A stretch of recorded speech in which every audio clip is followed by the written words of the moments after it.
Welcome to Politics Done Right on KPFT.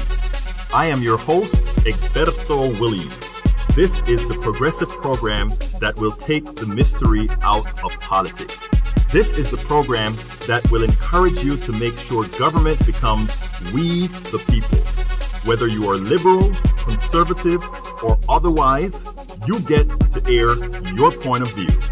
Give me a call at 713-526-5738. That is 713-526-KPFT. Remember, you can also send me a tweet to EGBERTOWILLIES. That is at Egberto Williams. Let us engage. It is politics done right. 1, 2, 3, 4. Well, folks, welcome to one more edition of Politics Done Right. I'm Egberto Williams, your host. Thank you so kindly for spending this 1 hour with us. We're going to have a great show today. We have a very special guest that has a whole lot of new insights on the Democratic Party and a whole lot more to talk about. But, you know, before we get into the program, we have a lot to talk about. Well, not before we get into the program, but we have some interesting things to talk about. You know, Shannon, first of all, how are you doing today?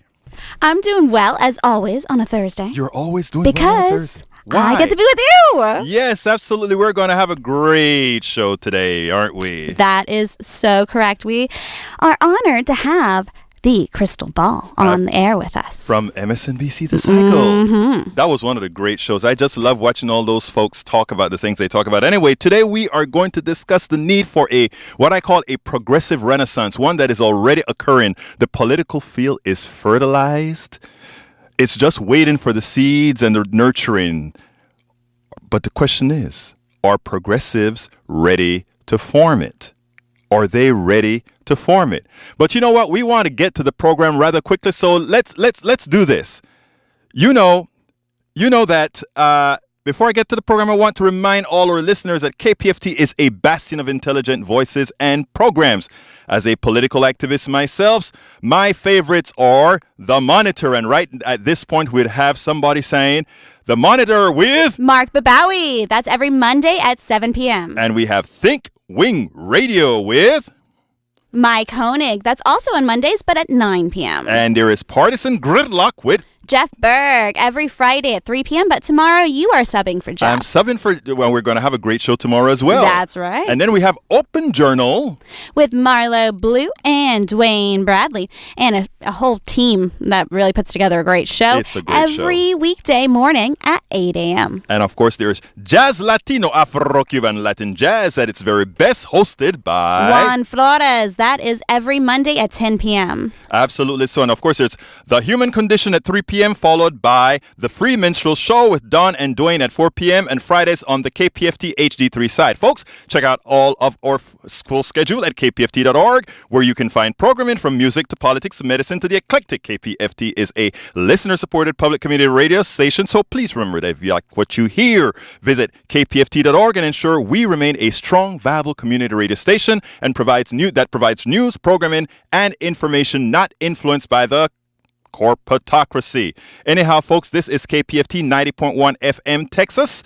We want to hear your voice. We want to hear your thoughts. Remember, you can follow us on Twitter, hashtag Politics Done Right. You can listen to the live stream or listen to it on Facebook Live as well. So we're on air on Facebook, on the stream. We are everywhere. But folks, do you know what time it is?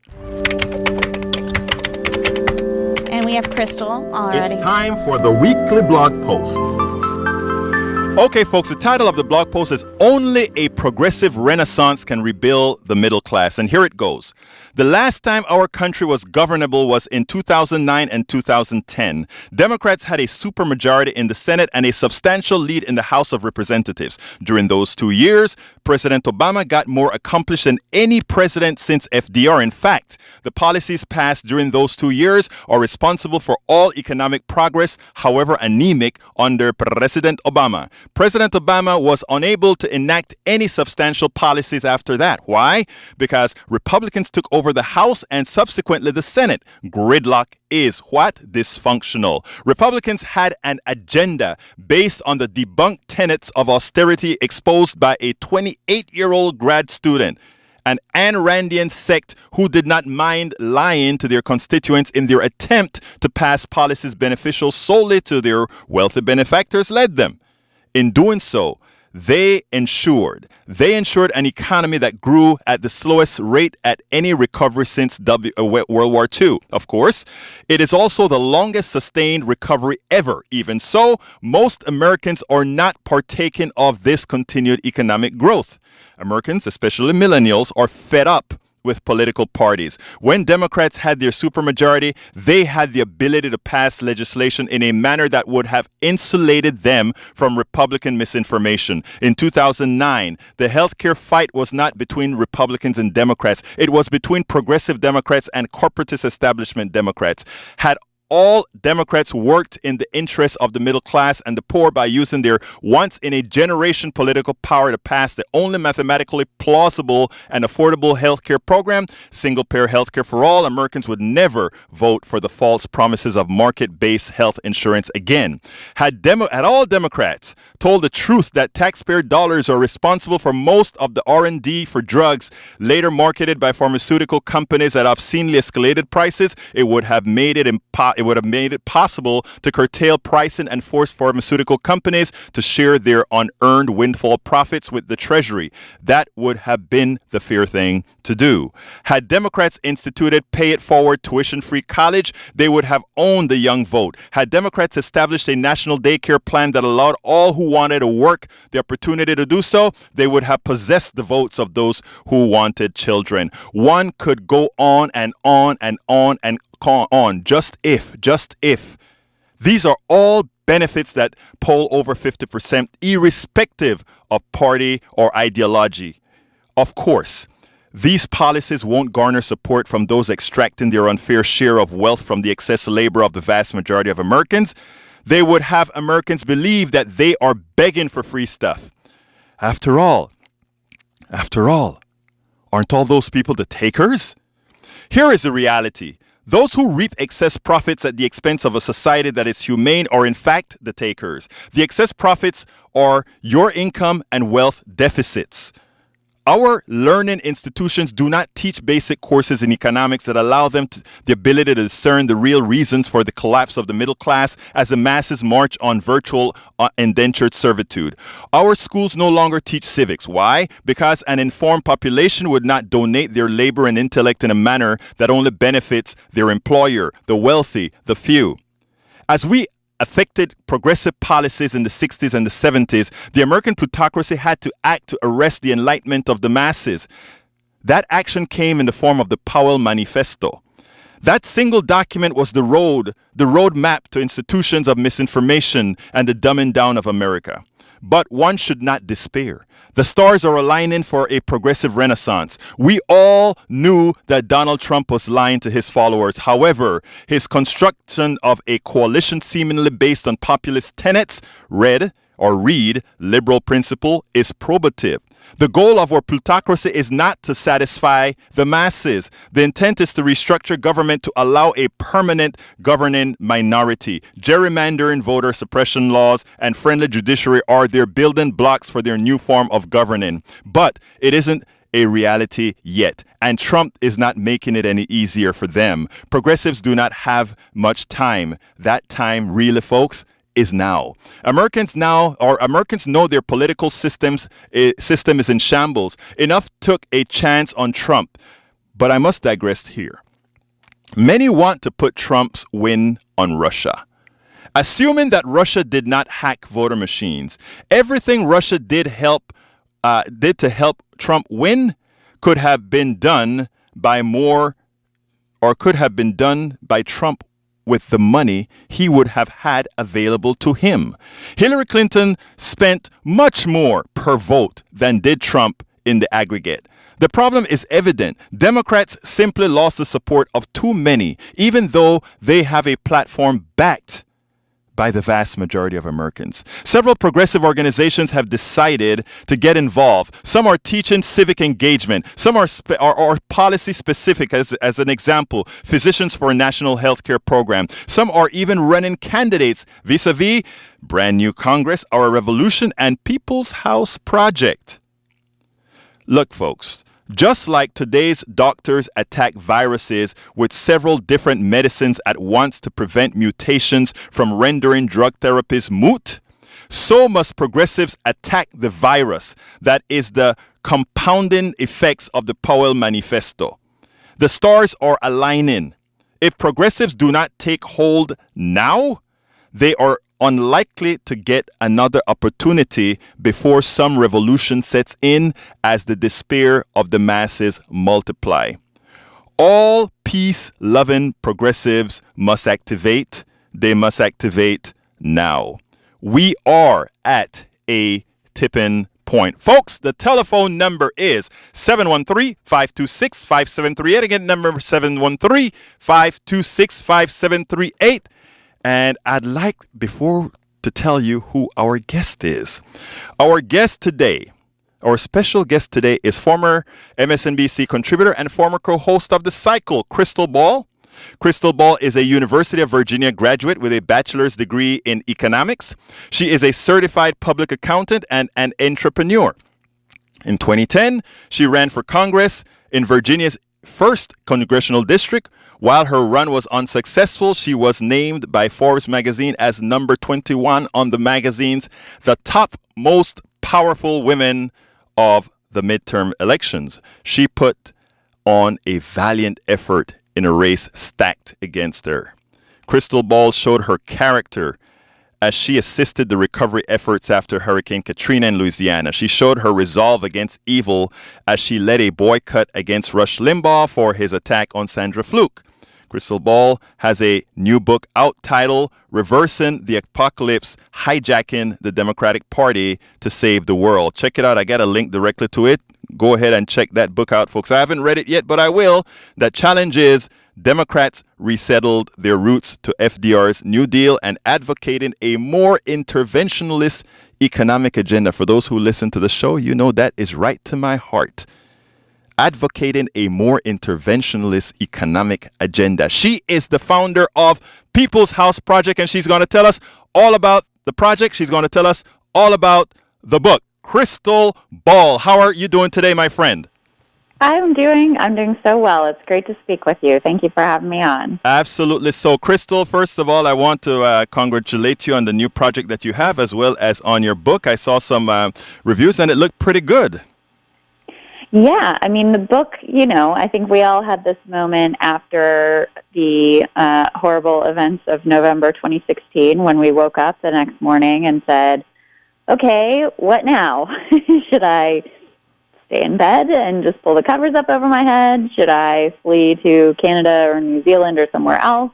Or should I dig in and see what I can do to be part of the solution? And I think most people, based on the energy that we're seeing out there across the country, which has been so heartening, have decided, this is my country. I'm going to do what I can to make sure that we are staying true to the principles that made this country great to start with. So my personal response was to write initially a very passionate blog post about where the Democratic Party has gone wrong over the years in abandoning working and middle class people of all races and genders.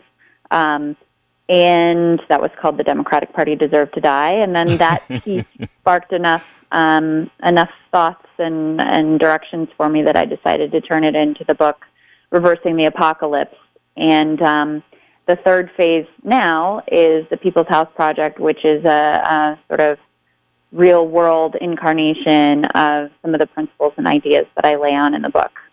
Now, one of the reasons that I asked you to come on is I was on Daily Kos. I am one of their contributing editors there, and I saw the piece that you wrote. And, first of all, I knew that piece was going to get substantial pushback from a particular sect at Daily Kos, because one of the things that a lot of people believe is that now with the Trump's victory, the Democratic Party in its shock believes that it has to cater to a particular group, and you know whom I'm talking about.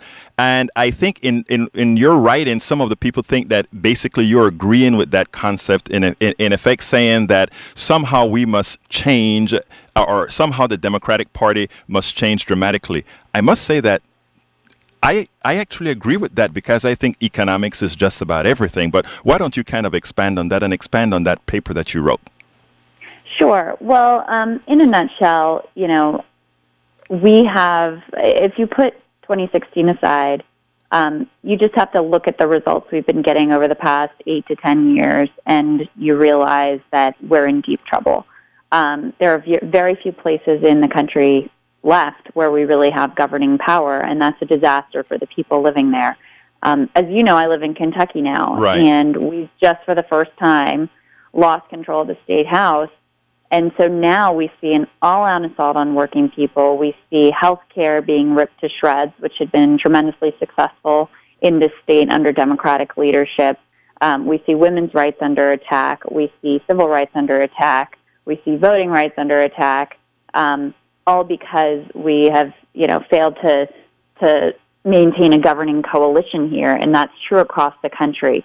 So step one is just recognizing, it's not just the few thousand votes in Michigan that Hillary Clinton lost by. It is the multi-year and potentially even multi-decade decline of the Democratic Party that has left us in such a poor position to affect change for people's lives. And I really want to just pause on that thought for a moment, because I'm a Democratic partisan, not because I just, that's my team and go blue. I am a Democrat because we are the only party that is has a chance of standing up against a horrifying Republican economic agenda and cultural agenda that is just devastating to people across the country. And if we aren't in power, we cannot offer solutions. So that's number one, is we've got to make some changes. We've got to do some soul searching, and we can't just blame Russia, even though I think that's real. We can't blame Comey, even though that was very real. We can't just blame gerrymandering, even though that is very real. All of those things are legitimate, but we've got to find a way to be able to win anyway. So you were talking about FDR and sort of returning to that vision of the Democratic Party, and right. You and I, as you already know, are very aligned in the way that we think about these things. FDR's core insight, or one of his core insights, was that at that moment, during the Great Depression, after the Great Depression, it was imperative that we be radical for a generation, right, in order to prevent an actual sort of revolution and an actual end of capitalism. And so it was with that insight that he launched so many successful social programs that are still, the bedrock of our country's social safety net. We are at another time like that, and there is a massive economic transformation that is already underway through the sort of triple threat of globalization, automation, and greed. Already, the top three most common jobs in the country are low wage, very unstable, very precarious jobs. They are cashier, retail sales clerk, and fast food worker. That's the bulk of the jobs that this economy is creating. And to add insult to injury, all of those jobs and many, many more, some researchers say up to 50% of the jobs in our economy are in danger, threatened by automation. So we've got a big, big problem on our hands. And of course, the Republican Party has not been up to the task of dealing with those. That goes without saying. And on top of it, lies about their agenda and their intent and are absolutely abhorrent in all the ways that we point out. But on our side of the ledger, we really haven't offered answers to this new economic reality either. We have certain ideas, things like lifting the minimum wage, things like making sure women have access to equal pay for equal work, that are important and they're popular. but they do not comprise an economic vision that is going to get people back into the middle class and make sure that they feel their kids have a hopeful future, and they are also going to be in the middle class. So, if you are speaking with someone who worked in a manufacturing job, a union manufacturing job, and they lost that employment, or they're worried about losing that employment, they don't want to hear about, we're going to lift the minimum wage. Sure, they may support that, but they don't see themselves as minimum wage workers. They don't want to hear about, there's this theoretical new green jobs economy. Even though that might be real, those jobs are not showing up in East Kentucky or West Virginia or the quote-unquote Rust Belt states in any great numbers. So it's very amorphous. You're going to retrain me for what? There are no jobs around here. And we really haven't spoken to that or dealt with that. And to me, if we're going to get back the trust of the people, we've got to start really being bold and aggressive with an economic agenda that makes sense to people, and it's not going to be politically safe. So that's number one. Number two, we've got to run an entirely different kind of candidate. We need to, instead of picking people based on their connection to the donor class, we need to pick people based on their connection to their community and the trust and the authenticity that they have there, so that when they run the ads against them that says, they're just the handmaiden of Nancy Pelosi or whoever, people say, that's ridiculous. I know this person. That's not who they are. They are, like me, a regular person struggling, and they know what it's like for us and how tough it is right now. That's number two. And number three is we've got to radically rethink our relationship to money in politics.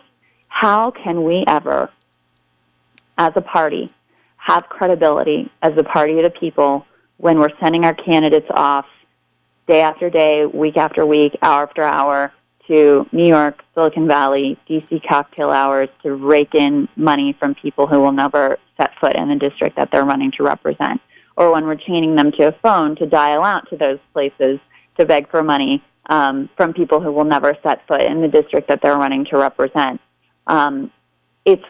We've got to get off the addictive sauce of this big national money.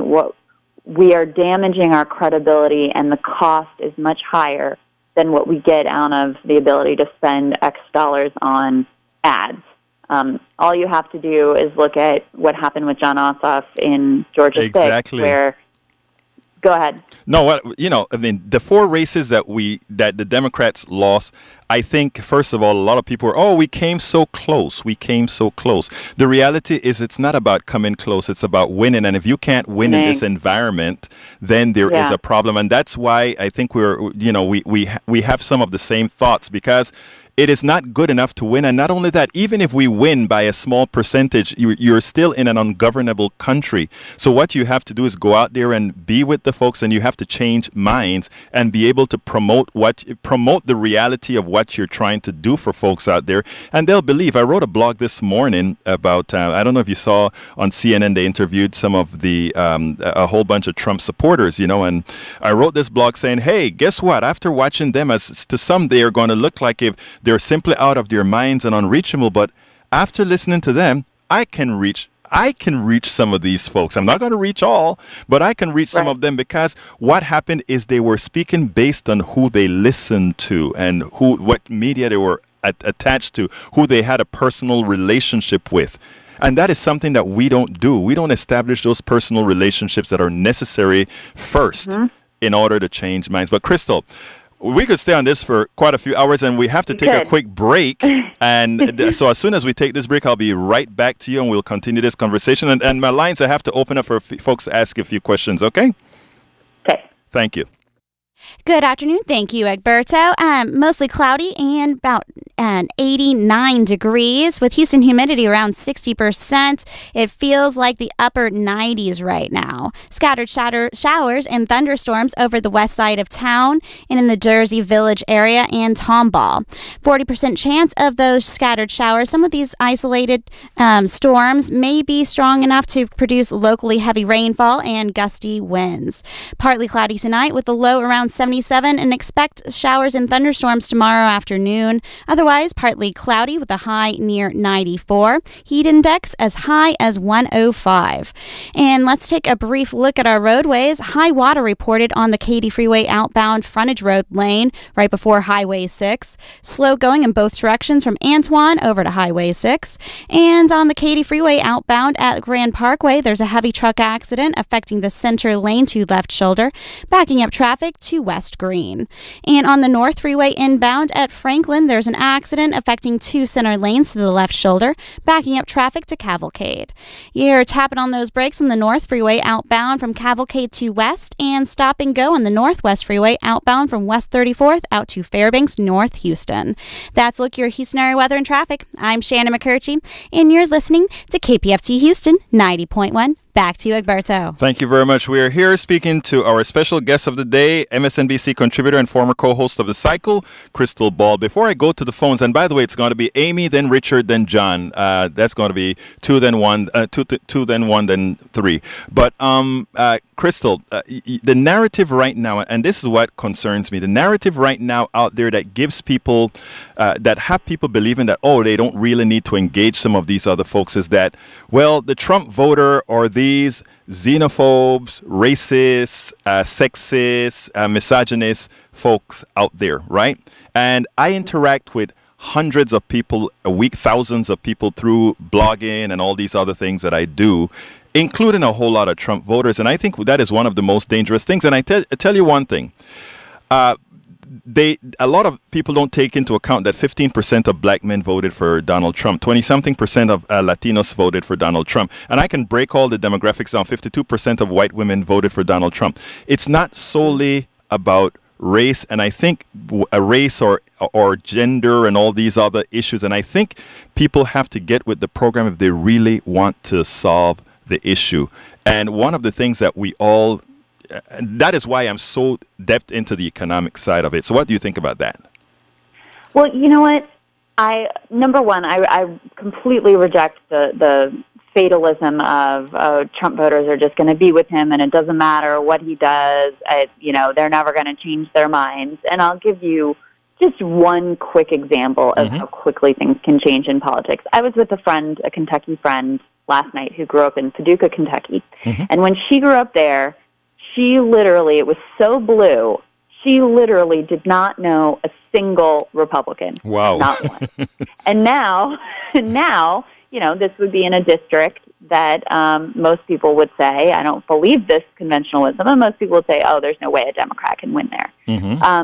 So things change, things realign, people change their minds. The Republican Party is not so popular in this region. Mitch McConnell, among his own constituents, is the least popular senator in the entire country, and he is the representative of the Republican Party, truly. It's not that the Republicans are so loved. Exactly, and I think that is some of the things that I want to put out there is that you are in trouble if even people who are not loved or people who don't share a particular ideology with that, you still can't get their vote. And that's what I meant when I spoke about Ossoff and these other elections that we lost that I thought were very winnable. But I tell you what, let's bring a few callers in. Let's go to Amy on line numero dos. Amy. Hi. How are you doing, my friend? So, as you know, but they may not know, my name is Amy, and I am a co-chair for the Democratic Socialists of America here in Houston. And I was calling because we actually have a meeting tonight, and I'm hearing everything that you guys have to say, and you are absolutely speaking my language. But I was wondering, Krystal, what would you say to people who are members of the working class, and they are sick and tired of the way things are, but the problem is that they are sick and tired, and, they don't have the money to donate, and they don't have the time to give. What relief do you think that they can find, and what ways do you think that we can reach out to them to help find those members of the working class who need us the most? Thank you so much for the question, and thank you so much for your passionate engagement and activism, Amy. So one of the things that I think is a really central first step, and what we're working on with the People's House Project, is actually supporting candidates who are from the working class, who know what it's like to struggle to make ends meet, to have an unpredictable schedule, to try to juggle childcare, to pull up at the gas pump and not be totally sure that the card is going to work, to know that you're one health incident or broken down car potentially away from disaster. I think we've got to elevate those folks and those voices in leadership. And that requires not only a rethinking of what a leader looks like. Ordinarily, in both parties, but I'll speak for the Democratic Party because I have the most experience there. Ordinarily, we get behind the candidates who can raise the money, who are well connected. They're usually lawyers. They, frequently went to Ivy League schools. The type. And there's nothing wrong with those people. I have friends like that. There's nothing wrong with that.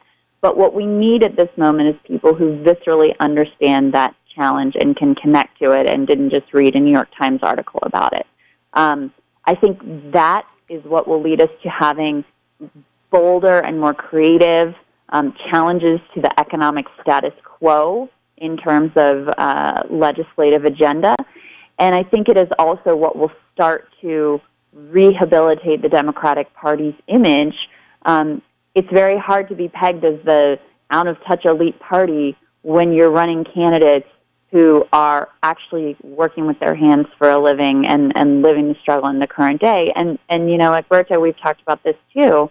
The working class is also the most diverse class in America, much more diverse than the population as a whole. So if you open the doors of leadership to working class individuals, you are inherently going to end up with more women and more people of color stepping into and being supported, stepping into positions of leadership. So I think that's a critical first step. Amy, anything else you want to ask Krystal? Well, can I just plug our meeting really quick? Absolutely. That's what we're here for, community radio. Yes. Okay. And first of all, just thank you so much to both of you for help, spreading the message to empower the working class. I really appreciate that. And if people are listening today and they're hearing all of this and it really speaks to them, I do have the group for you. You can find us on Facebook at Houston DSA, or on Twitter at Houston DSA, or online at HoustonDSA.org. And like I said, we have a meeting tonight at 7 p.m. at 2506 Sutherland. And I hope that people can come out and get to know what we're about. Amy, thank you very much. Amy runs a very tight ship and a very well-organized ship. I'll try to make it. Amy, have 2 other meetings, but I'll sure try to make it, okay? Okay, great. Thanks so much. Take care. You have a wonderful day. Now, let's go to línea número 1. Richard, come on in, Richard.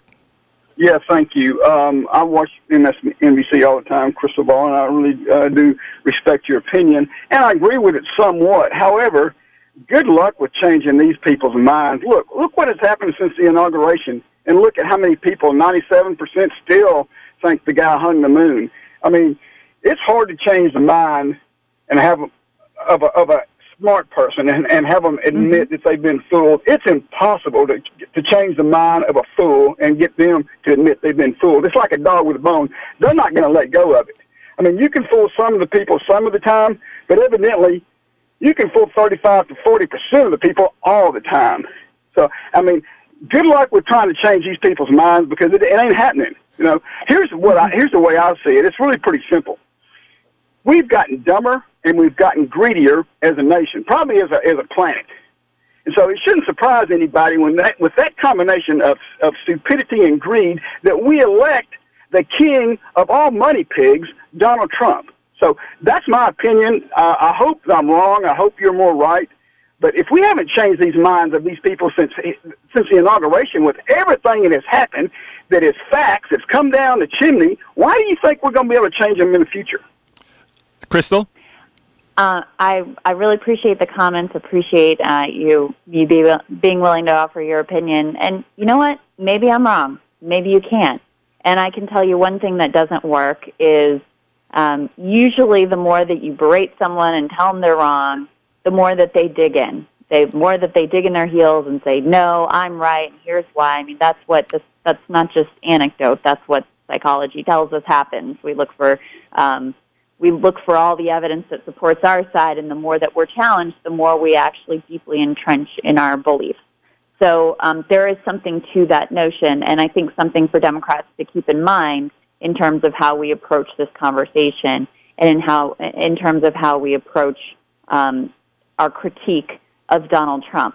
What I will say is this. Let's say I'm wrong. Let's say that folks who are struggling in the working class right now, they're completely unreachable and they can't be convinced to vote for Democrats. That doesn't change, for me, one bit what the party needs to do, because the party that I sign up to be a part of is the party of working people wherever they live and whatever their background is. That party believes in an economy for the many that works for the working class and that works for a robust middle class, that supports union rights, supports working people having power in their workplace. And so whether those folks are going to vote our way or not, my bet is that if they see us actually standing for those things, rather than just telling them how great we are, if they actually see it with their eyes and experience it in their lives, they will come around even if it takes time. That is my belief. But even if that is wrong, it's the right thing to do. It's the thing we believe in. It's what the party should be about. Fighting for working people at its core is what this party should be about, and making sure that every single human being in this country is respected and treated with dignity and treated equally. So those principles, to me, are immutable. I happen to think they also will dovetail with winning and winning back power and providing solutions. But even if they don't, it's what the party should stand for. Now, Krystal, and before you get back, go back to Richard, and I think this is important because a lot of progressives have the exact sentiment that Richard has, right? I'm a bit more empathetic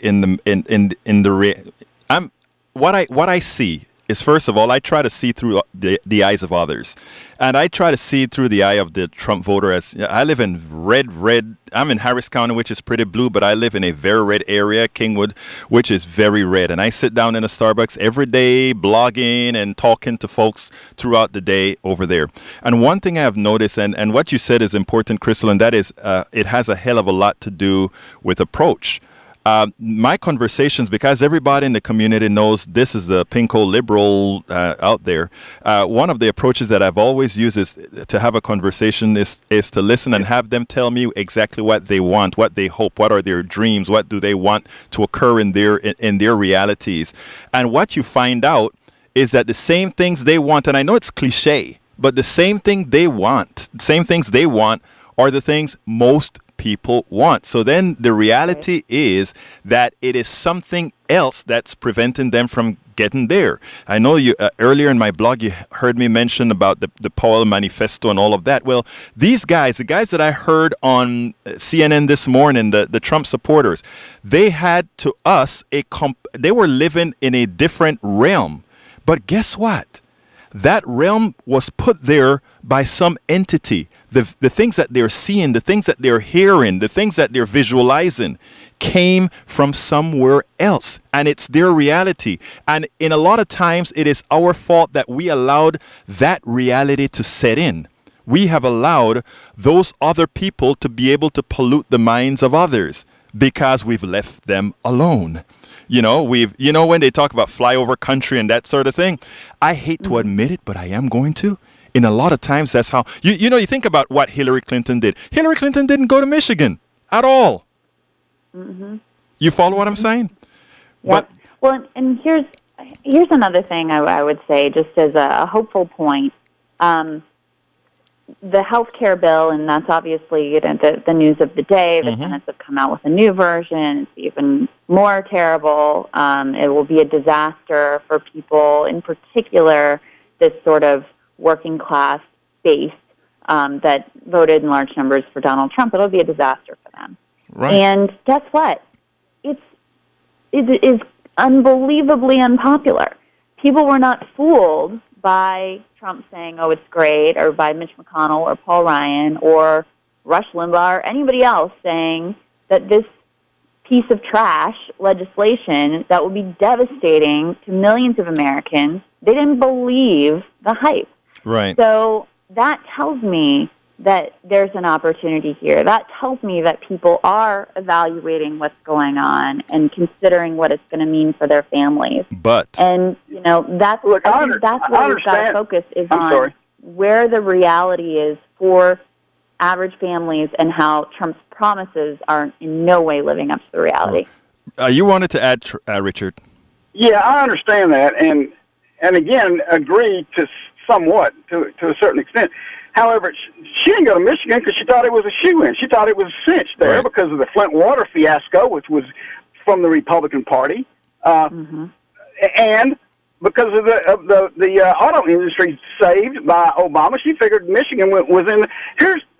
I know I'm simplifying things, but I mean I minored in political science here in Huntsville at Sam Houston, and I know a little bit about what I'm talking about. The very definition of conservatism is, I mean, read it yourself. Look it up in the dictionary. It's not subject to change. Happy with status quo. The very definition of liberalism is subject to change. If you show a liberal a better way to do it, they're going to do it. They're going to say, okay, yeah, fine, let's go. But Richard, that's why you'll change the minds of the blue, Richard, and the Democrats, but you're not going to. You know, I know I'm being hard-headed about this. I hope I'm wrong, Crystal. Good Lord, I hope I'm wrong. Richard, I hope people open their eyes. Go ahead. I'm sorry. Yeah, I'm going to have to let you go because our lines are filling up, but I want to just say one other thing to that effect, and that is people say they're conservatives. You ask them their values. Most people values come out on the progressive side, except on certain specific social issues. So again, if you put names onto it, they'll say, oh, in Texas, everybody wants to say they're conservatives, the people who vote. But you ask for their values. You ask them what they want. They want their Social Security. They want good education, all these other things that are in our platform. Those are the things they want. But anyhow, I got to let you go, my friend. Absolutely. I do it to them all the time, these people, these friends, relatives, and neighbors around here. I do it at the same time, asking these questions. I said, that's more in line with liberalism. And as soon as you say the word liberal, man, they get red in the face and cross out. Got to let you go, Richard. I'll let you go. Thanks a lot. Thank you, my brother. Thank you, Richard. Thank you, sir. I appreciate it. We got to go to a quick... Oh, okay. No. So let's go to John. John wanted to ask you a question, Crystal. What line? Line number 3. Good afternoon, Egberto. Good afternoon, Crystal. Hi, John. Hello, John. Okay, I greatly admire you, and I used to watch the Cycle all the time, and also your internet show, Crystal Clear. Thank you. Oh, yeah. Recently, you're on 2 different Joy Reid programs, and she was disparaging Bernie and creating false narratives about Bernie, support among women and black voters, instead of talking about, economic issues. You gave some very good retorts to her. But you didn't mention how Bernie is one of the most popular politicians in America, and how he won 22 states, and how he won 44% of the Democratic primary, and he has the most overwhelmingly has the vast support of millennials. And so I'm wondering, in future conversations, do you think that that's important to talk about how popular Bernie actually is? I do, and it's interesting. I mean, if I remember correctly, that's one of those things where afterwards I was kind of like, I should have really mentioned that he's the most popular politician in the country right now, and that doesn't make him perfect, and that doesn't mean that he has answers for everything. But I think looking at the way that he talks about the challenges facing our country, I think there's a lot for the party to learn. And, the other thing that's interesting, we're having this debate, and I think maybe one of the debates that you watched was about why Rob Quist lost in special election in Montana to this guy who body slammed the reporter. I mean, it's ridiculous. Someone like that should be completely unelectable. And so, yes, I know Montana is a tough state, but in a situation like that, we should be able to win that seat when the other guy is literally body slamming a reporter on election day. That's my view. And one of the points that I made and that I think is important to think about is they ran all these ads against Quist, the Democrat in Montana, tying him to Nancy Pelosi, saying he's Nancy Pelosi in a cowboy hat. Now, I have a lot of respect for Nancy Pelosi. She is a historic figure, and her place in history is secure, and she was an incredible vote wrangler and legislator. But millions of dollars have been spent caricaturing her and making her into a stereotypical, out-of-touch elite who doesn't get the regular people. The problem is not that she's too liberal. That is actually not the attack on her, because if it was just, oh, she's too far left, then they'd be running ads saying, oh, Rob Quist is Bernie Sanders in a cowboy hat. But you don't see any of those, because even though Bernie is very bold and progressive in his ideas and fearless in articulating them, he has done a better job of really giving people a sense that he actually cares about the working and middle class and putting economics front and center and starting to have somewhat of a vision for how we could make things better for people in this country.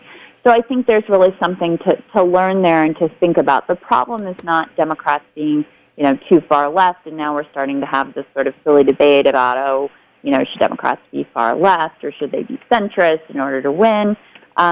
It's a sort of a false choice, and I think we've got to look at the fact that our ideas and progressive ideas are incredibly popular.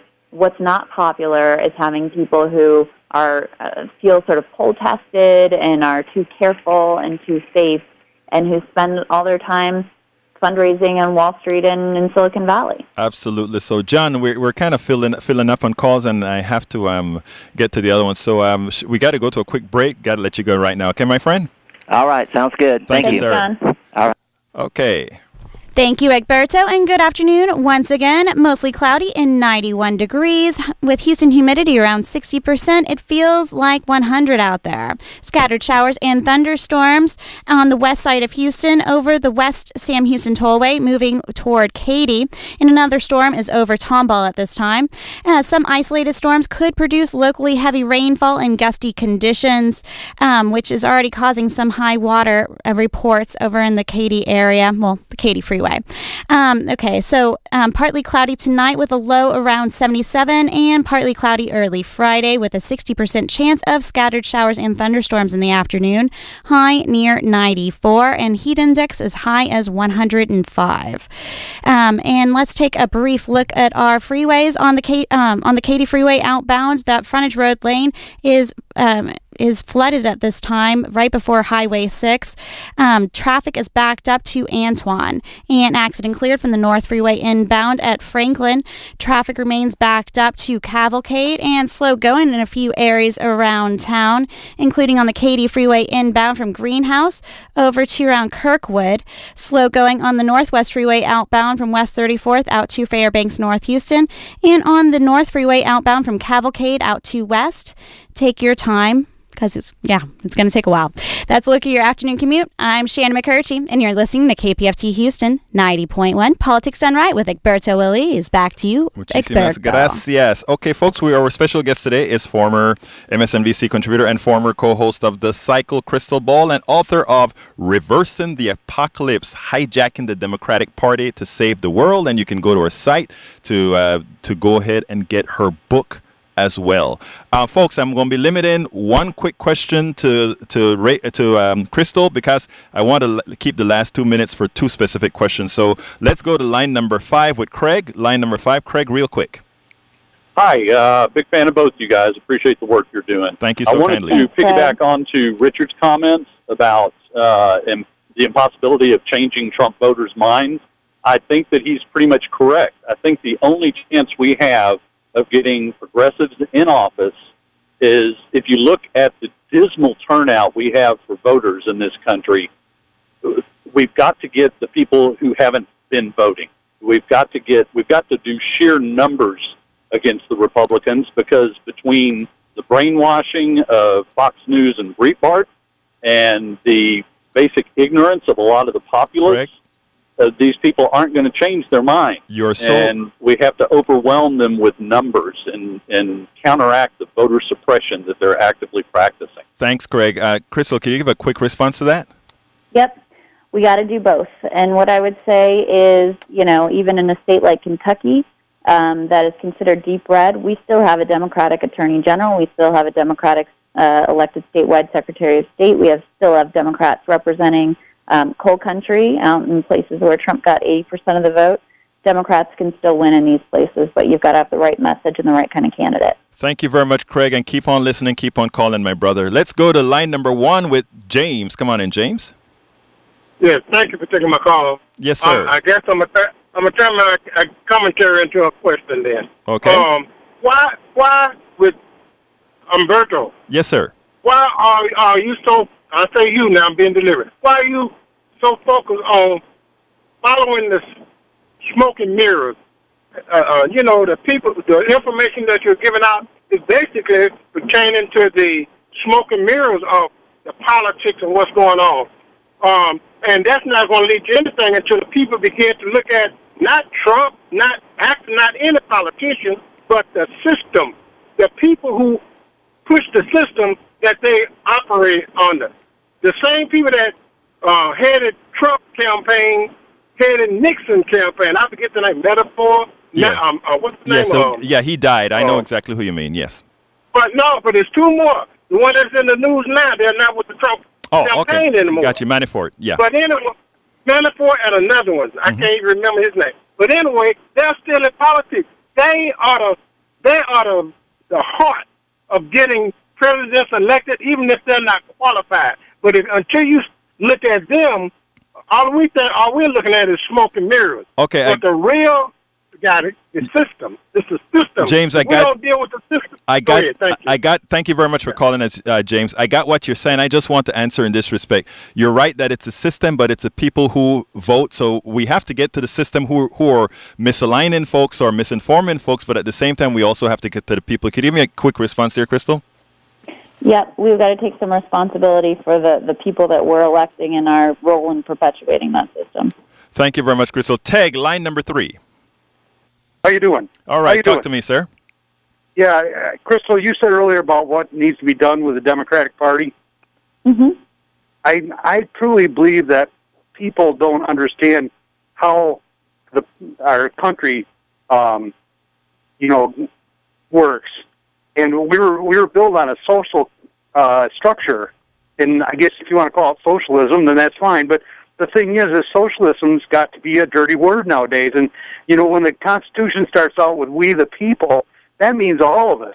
And so we all get together to try to build a nation, have roads and hospitals and police and fire. I mean, how is it that people can't acknowledge that is the way that we live, and that's the underpinnings of our society? So I'll go and let you guys talk about that in a minute. Thanks. Thank you, Tag. Go ahead, Krystal, real quick. I think that he's getting to the core of one of perhaps the biggest problem in the country, which is we will not be able to solve big problems together so long as we view each other with such mistrust, suspicion, and yes, even hatred. And unfortunately, that contempt and mistrust runs in both directions. We have to find a way to reconnect with our common humanity as a country, and recognize that we all are citizens in this thing together. That will be the start of how we can again start solving big problems together. Thanks, Krystal. Okay, let's go to line number 2, MOD. Talk to me.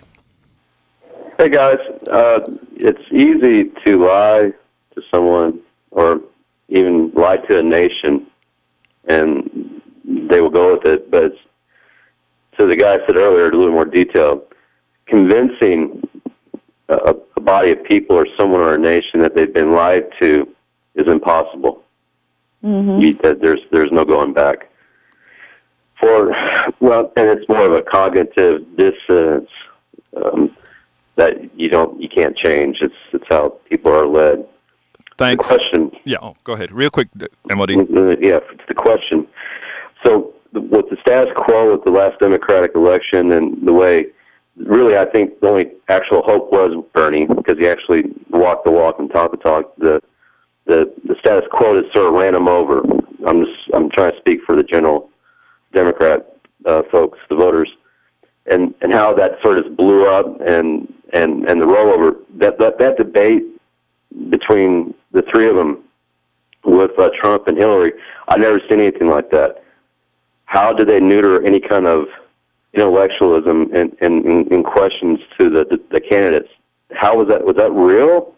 Thanks. I mean, it wasn't Reagan and Carter, right? You remember those debates? Yes, we do. So I'm asking, what does this do to the Democratic voter like myself when anything of, purpose of the party has been completely routed out?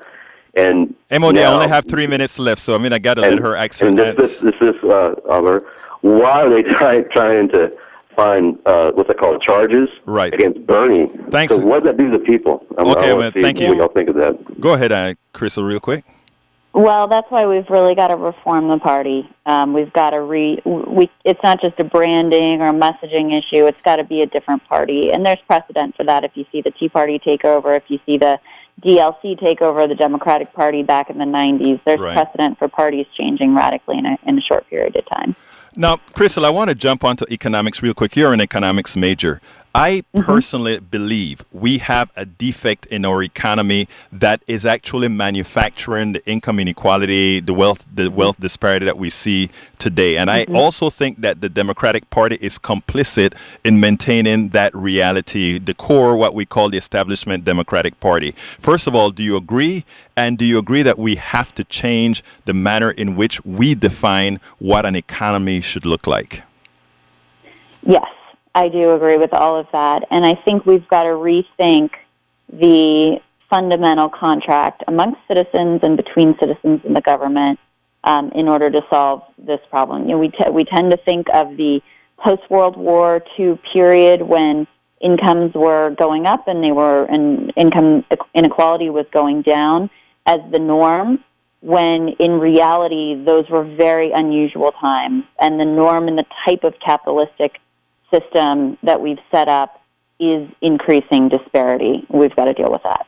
Look, Krystal Ball, thank you so kindly for having been a part of this show. I think you've enlightened a whole lot of our listeners.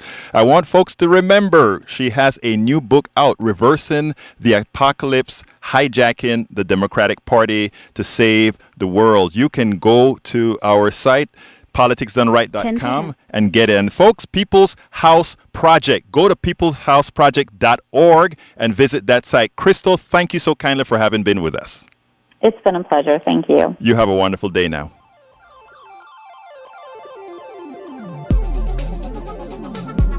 Thank you very much for listening to Politics Done Right.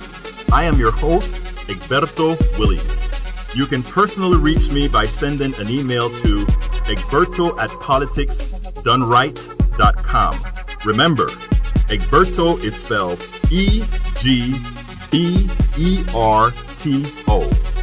Change starts with you. 90.1 KPFT gives you information not tainted by corporate interest. Please visit kpft.org and contribute.